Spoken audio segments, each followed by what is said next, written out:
o Renato, já que a gente tá falando do Renato, tu acha que esse jeito bonachão do Renato e tudo mais, tirou ele de uma seleção brasileira, por exemplo? Porque pra mim é o melhor técnico disparado. Eu vou falar baixinho porque eu não quero que ele saia, enfim. Não, mas se tu fosse colocar hoje, poxa, com todo respeito ao Fernando Diniz, né, mas seleção brasileira a gente tem um quase técnico que é ele, porque ele sabe que ele vai sair, e quem sabe um futuro técnico é o Ancelotti, que tá dizendo que vem, né? A gente não sabe se vem, efetivamente.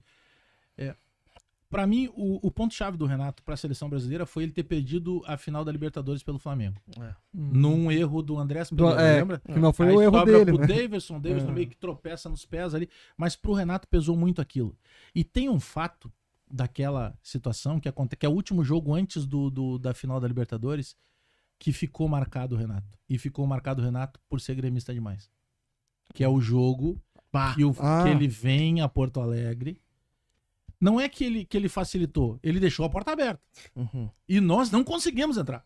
Porque o Flamengo abre 2-0. O Renato só faltou tirar o goleiro e botar o centroavante de reserva no gol.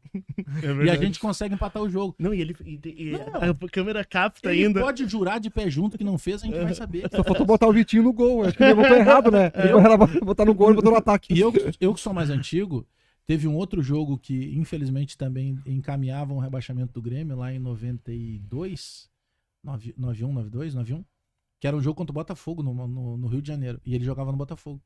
E ele se negou a jogar. Aquele jogo contra o Grêmio, ele não entra em campo. Teve isso aí também. Então, sabe?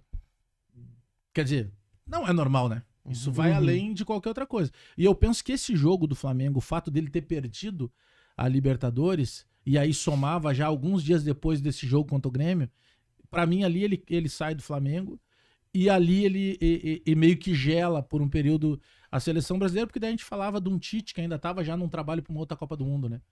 E tomara que não lembrem dele tão cedo, cara, porque pra gente seria complicado. Olha que eu já defendi em alguns momentos a saída do Renato, em algumas situações que eu julgava que tava desgastado e tudo mais.